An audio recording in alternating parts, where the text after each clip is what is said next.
here we are at the Amache internment camp.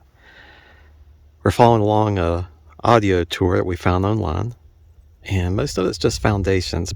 We found the guard towers being reconstructed, and the barracks has been reconstructed on an original foundation based on stories and plans they had. Original water tower. There at the placard it said that this was the 7th largest city in all of Colorado at the time, with all of those that were interned here and the staff. And here's some of the original foundations for the barracks. The Amache internment camp started when Pearl Harbor was bombed on December 7th, 1941.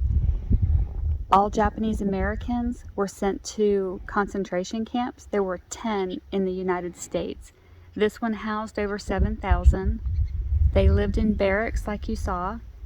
The barracks contained 6 apartments.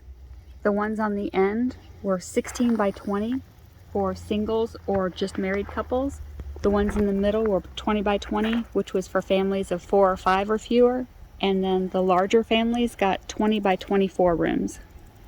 There were 8 guard towers, similar to this one, on the perimeter of the camp. They were manned by Caucasian Americans with machine guns. So rarely were all 8 towers manned at the same time, and not one single gun was fired. The monument in the cemetery honors the 31 who lost their lives in the 442nd Regiment and the 107 who died here at the camp.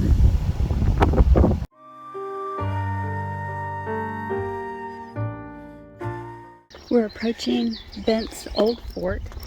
This was used back in the early to mid 1800s as a trading post between Missouri and Santa Fe. And it was a trading post between the white Americans and the Indians, and also between different Indian tribes. And the owners, the Bent brothers, were also peacekeepers among the different Indian tribes. And it burned in 1849 with different speculations as to why. One of them was that one of the living Bent brother didn't want to sell it to the military. They built another fort about 5 or 6 years later, about 40 miles from here. And what's that one called? Bent's New Fort. I don't think there's anything standing there. There's just some trails, where this is a replica of what was here back in 1849.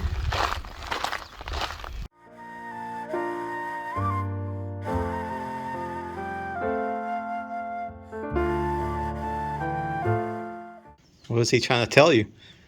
I'm not sure, but it was very important.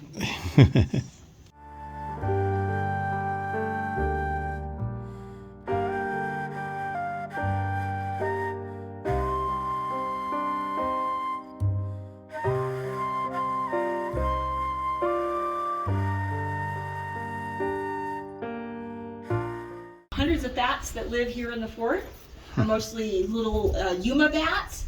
And it's close to the Arkansas River, so there's water, there's insects, and this provides them shelter, so this is actually great habitat for them. Where are we, Debbie? We're in the craftsman's quarters. And look what the craftsman quarter keeps. Hey. Debbie, I turn away for a minute and you take all my pieces off the board.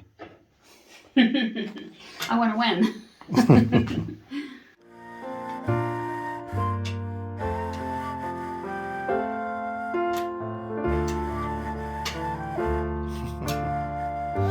You win.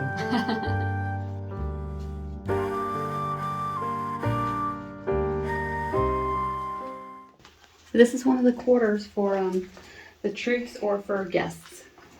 We're in the upper level of Bent's Fort. These are all the chimneys from downstairs. And we're going to go check out one of the overlooks.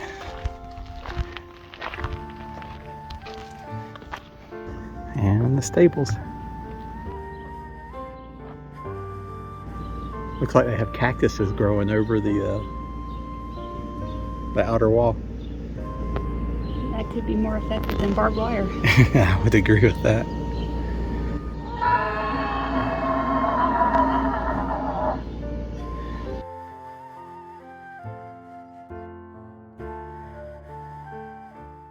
This room was for one of the partners, Saran St. Vran. When he was not here, this was used as a guest room. We thoroughly enjoyed our time at Bent's Old Fort.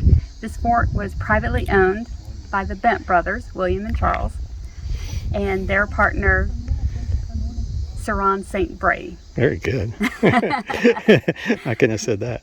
But we got to see the kitchen, we got to see rooms where people stayed, got to see rooms where people stayed when they were guests. They got to see the billiard room and the game room, which was pretty cool. The blacksmith shop, the craftsman shop. It was like a little town in here. It was very cool. And travelers on the Santa Fe Trail really looked forward to coming here because it was a nice break from the long miles on the trail, and they could get water here with ice. It was a very cool history lesson. Cool. Well, till later.